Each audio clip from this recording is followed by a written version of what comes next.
Hello student, how are you.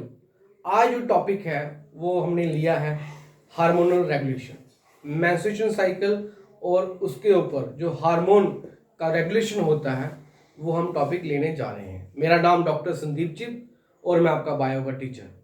ये topic जो मैंने आज लिया है ये थोड़ा डिफरेंट टॉपिक है और ट्वेल्थ क्लास के साथ साथ ट्वेल्थ क्लास में ये बेस बनाता है, बट नीट के हिसाब से, नीट के पॉइंट ऑफ व्यू के से ये टॉपिक बहुत सारे क्वेश्चन इसके पेपर में आते हैं। हार्मोन, क्योंकि ज़्यादातर बच्चे हार्मोन में ही अटक जाते हैं और हम हार्मोन का आज जो एक्ट करेगा, किस समय क्या होगा, कौन सा हार्मोन क्या रिलीज करेगा, किसको मेंटेन करेगा, वो हम बताने जा रहे हैं। तो पहले स्टार्ट करते हैं मेंस्ट्रुएशन साइकिल। हालांकि मैंने पिछले लेक्चर में आपको बताया हुआ है, फिर भी थोड़ा ब्रीफली मैं आपको बता देता हूँ। ओवेरियन चेंजेस, आपको पता है दो तरह का चेंजेस होता है, एक ओवेरियन चेंजेस होता है, एक यूट्राइन चेंजेस होता है। ओवेरियन चेंजेस और यूट्राइन चेंजेस, हालांकि ये चेंजेस दोनों इंपॉर्टेंट हैं, बट ये अलग अलग तरीके से आपस में चल रही होती हैं। तो ओवेरियन चेंजेस में सबसे पहले जो फेज आता है वो है फॉलिकुलर फेज, जिसमें फॉलिकल्स बनते हैं। मैंने पिछले लेक्चर में आपको बताया कि फॉलिकल्स किसी भी फीमेल में जिसका जन्म होना होता है वो बर्थ से पहले ही बनना स्टार्ट हो जाते हैं और लाखों की संख्या में फॉलिकल्स बनते हैं। जैसे ही प्यूबर्टी आती है कुछ हजारों में फॉलिकुलर रह जाते हैं और उसमें वो डेवलप होके ओवुलेशन की फॉर्म में वो रिलीज होते हैं। तो उसके बाद फॉलिकुलर के बाद मैंने बताया कि ओवुलेशन हो गया और ल्यूटियल फेज जिसमें कॉर्पस ल्यूट्रम बनता है और जिसमें प्रोजेस्टेरॉन निकलता है। ये हो गया ओवेरियन चेंजेस। ओवेरियन में चेंजेस भी हो रही हैं और ये एंडोक्राइन ग्लैंड का, टेम्पररी एंडोक्राइन ग्लैंड का एक्टिव काम भी कर रहा है, जैसे ल्यूटियल फेज में प्रोजेस्टेरॉन निकल रहा है। ठीक है, दूसरा मैंने जो फेज बताया वो है यूट्राइन फेजेस, जिसमें आपका मेंस्ट्रुएशन फेज जो ब्लीडिंग होगा, एक साइकिल मान के चलो 28 दिन का साइकिल है। उस साइकिल में पहले 4-5 दिन ब्लीडिंग होता है, मेंसेस होती है, उसको हम मेंस्ट्रुएशन फेज कहते हैं। और उसके बाद फिर यूट्रस में फिर प्रोलिफरेशन हो जाती है लेयर्स की, ब्लड वेसल्स की, जो लेयर्स की प्रोलिफरेशन होती है, साथ में सेक्रेटरी फेज में साथ में ही चलता है। ये एक साइकिल है। इमन एक बात याद रखनी है आपने, ये प्रोलिफरेटिव फेज और सेक्रेटरी फेज अगर मान को 28 दिन में चल रहा है तो ये पहले प्रोलिफरेटिव फेज स्टार्ट होगा, फिर सेक्रेटरी फेज स्टार्ट होगा, मगर जो मेंस्ट्रुएशन फेज है वो नेक्स्ट साइकिल में आएगी। जो ब्लीडिंग है तो पहले 4-5 दिन वो नेक्स्ट साइकिल में आएगी। और जो ये वाला फेज है ओवेरियन फेज, ये स्टार्टिंग में फर्स्ट डे से ही स्टार्ट हो जाता है फॉलिकुलर फेज, और मान को 28 दिन का साइकिल है तो 14 दिन तक फॉलिकुलर फेज रहता है, फिर ओव्यूलेशन होता है, फिर 14 से 28 तक ल्यूटियल फेज रहता है। और एक बात आपने और याद रखनी है कि इस चेंजेस में और इन चेंजेस में हार्मोनल का संबंध है, रिलेशन है, बट जब मेंसेस का जो निकलता है वो इस मेंसेस से निकल, जो मेंस्ट्रुएशन फेज में निकल रहा है वो इसका रिलेशन इसके साथ नहीं है। ये आपने बात याद रखनी है। तो चलिए जो हमारा मेन टॉपिक है उस पर हम चलते हैं। वो सबसे पहले अगर हम स्टार्ट करें फॉलिकल की मैंने बात की कि जन्म से पहले फॉलिकल बनना स्टार्ट हो जाते हैं और प्यूबर्टी में फॉलिकुलर का डेवलपमेंट होता है। उसके ऊपर जो एक्ट करता है हार्मोन वो है फॉलिकुलर स्टिमुलेटिंग हार्मोन, जो एंटीरियर पिट्यूटरी से निकलता है। एंटीरियर पिट्यूटरी से निकला हुआ हार्मोन फॉलिकुलर स्टिमुलेटिंग हार्मोन, जो स्टिमुलेट करता है फॉलिकल्स को, जिससे फॉलिकुलर बनते हैं। और फॉलिकल्स जब बन जाते हैं तो वो स्टिमुलेट करता है ईस्ट्रोजन को, और ईस्ट्रोजन जो करता है वो स्टिमुलेट करता है यूट्रस को, जो लेयरिंग बनती है आपकी, यूट्रस की लेयरिंग बनती है, स्टिमुलेट करेगा यूट्रस को।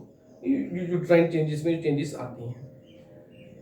ईस्ट्रोजन साथ में एंडोमेट्रियल लेयर में यूट्रस का लेयर, ईस्ट्रोजन साथ में LH को स्टिमुलेट भी करेगा, LH ल्यूटिनाइजिंग हार्मोन, इसको स्टिमुलेट भी करेगा। इसका प्रोसेस अब मैं थोड़ा जोड़ के देता हूं। पहला फॉलिकुलर फेज हो गया, एफएसएच जो फॉलिकुलर बने। दूसरा ओव्यूलेशन अब स्टार्ट होता है, यहाँ पे एलएच हार्मोन सर्ज हो जाता है। 7-8 घंटे पहले हार्मोन सर्ज होगा। उसके बाद आपका किसी में फीमेल में ओव्यूलेशन हो जाएगा। ओव्यूलेशन हो जाएगा, ये देखिए है ना, पूरा कोरिलेशन बन रहा है, ओव्यूलेशन हो जाएगा। अब आगे चलते हैं, ल्यूटल फेज की बात करते हैं, या पहले हम उधर से चलते हैं। ओव्यूलेशन में मानो ओव्यूलेशन हो गया, सेकेंडरी oocyte निकल गया, कॉपुलेशन हो गया, उधर से स्पर्म भी आ गए। तो स्पर्म और ओवम का, सेकेंडरी oocyte का जब मिलन हो गया तो मान के चलो कि फर्टिलाइजेशन हो गया, इम्प्लांटेशन भी हो गया। ठीक है, इम्प्लांटेशन से क्या होगा, वो स्टिमुलेट करेगा ह्यूमन क्रोनिक गोनेडोट्रॉफिन को, वो एससीजी निकलेगा, और एससीजी ल्यूटल जो फेस में जो कॉर्पस ल्यूटम था उसको मेंटेन करेगा, और कॉर्पस ल्यूटम से ही प्रोजेस्टेरॉन निकलता है, और प्रोजेस्टेरॉन मेंटेन करता है एंडोमेट्रियल लेयर यूट्रस की। ठीक है, जो प्रोलिफरेटिव फेज में चल रही है। ईस्ट्रोजन स्टिमुलेट करता है, प्रोलिफरेट करता है एंडोमेट्रियम को, और प्रोजेस्टेरॉन मेंटेन करता है। ये आपने बात याद रखनी है। ये तो पॉइंट हो गया कि अगर फर्टिलाइजेशन हो गया, अगर मान के चलो कि फर्टिलाइजेशन नहीं होता है तो इम्प्लांटेशन नहीं होगा। जब इम्प्लांटेशन नहीं होगा तो जो कॉर्पस ल्यूटम था वो खत्म हो जाएगा, वो कॉर्पस एल्बिकन्स में चला जाएगा। जब कॉर्पस ल्यूटम खत्म हो गया तो प्रोजेस्टेरॉन नहीं निकलेगा। जब प्रोजेस्टेरॉन नहीं निकलेगा तो फिर दोबारा एक फेज स्टार्ट हो जाएगा, वो है मेंस्ट्रुएशन फेज। जो लेयर का, जिस लेयर में आपका प्रोलिफरेशन हुआ था, जो लेयर मेंटेन हुई थी यूट्रस की, वो टूटना स्टार्ट हो जाएगी, वो शेडिंग ऑफ हो जाएगी, और वो आ जाएगी मेंस्ट्रुएशन की फॉर्म में, यानी कि मेंसेस की फॉर्म में। Clear my point? तो मेंस्ट्रुएशन के बाद फिर दोबारा प्रोसेस, फॉलिकुलर स्टिमुलेटिंग हार्मोन फिर एक्ट करेगा, फिर फॉलिकुल बनेंगे, और ये प्रोसेस चलता रहेगा, ये साइकिल चलता रहेगा, और ये ओवेरियन चेंजेस चलती रहेंगी, यूट्राइन चेंजेस चलती रहेंगी। ये वाला प्रोसेस आपको अच्छा समझ आया होगा। तो अगर समझ नहीं आया है या कुछ क्वेश्चनिंग आपको है तो आप मेरे कमेंट बॉक्स में क्वेश्चन कर सकते हैं। दूसरी बात, ये तो हो गया हार्मोन रेगुलेशन। अब मैं ओवुलेशन की बात करता हूँ, कुछ कंसेप्ट बता देता हूँ कि मान के चलो किसी भी फीमेल में 28 दिन का साइकिल है। मोस्टली क्या होता है कि हम एवरेज 28 दिन को लेते हैं, मगर 24 दिन का भी हो सकता है और 35 दिन का भी हो सकता है। अगर मान के चलो कि जो साइकिल है वो 30 दिन का है, 30 डेज का साइकिल है, तो हमने ये नहीं कहना कि 14 दिन में ही ओवुलेशन होगा, हमने 30-14 करना है, और 30-14 16 होता है, तो 16 डेज पे ओवुलेशन होता है। और सबसे बेस्ट है कि ओवुलेशन के टाइम पे अगर कॉपुलेशन हो जाए, स्पर्म का एंट्री हो जाए, तो प्रेगनेंसी के चांसेस ज़्यादा रहते हैं, फर्टिलाइजेशन के चांसेस ज़्यादा रहते हैं।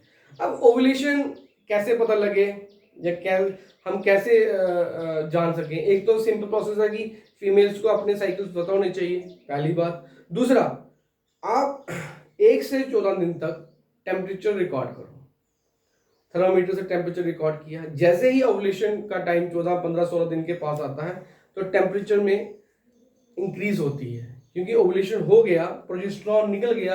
ये थर्मो इफेक्ट है इसका, प्रोजेस्टेरॉन का। ये भी एक मेथड है। दूसरा मेथड ये है कि जो डॉक्टर्स मेथड यूज करते हैं, सर्विस में एक म्यूकस होता है जिसको हम म्यूकस प्लग भी कहते हैं। वो देखते हैं कि जैसे ही ओवुलेशन हो जाता है या हो रहा होता है, उस समय वो म्यूकस थिन हो जाता है, थिक नहीं रहता है। आल्दो कि वो थिक रहता है, थिक तभी रहता है कि स्पर्म की एंट्री को वो रोकता है, बट ओवुलेशन के टाइम वो म्यूकस भी थिन हो जाता है। बाकी किट्स भी हैं मार्केट में, आप उससे भी ओवुलेशन का पता कर सकते हैं। तो ये लेक्चर कैसा लगा? थोड़ा डिफरेंट लेक्चर था बट इंटरेस्टिंग था, और ये एग्जामिनेशन पॉइंट ऑफ व्यू से, खासकर नीट पॉइंट ऑफ व्यू से बड़ा इंपॉर्टेंट है। मैं चाहता हूं कि आप इस लेक्चर को लाइक करें, सब्सक्राइब करें, शेयर करें, और बेल आइकन को दबाना ना भूलें। Thank you and all the best.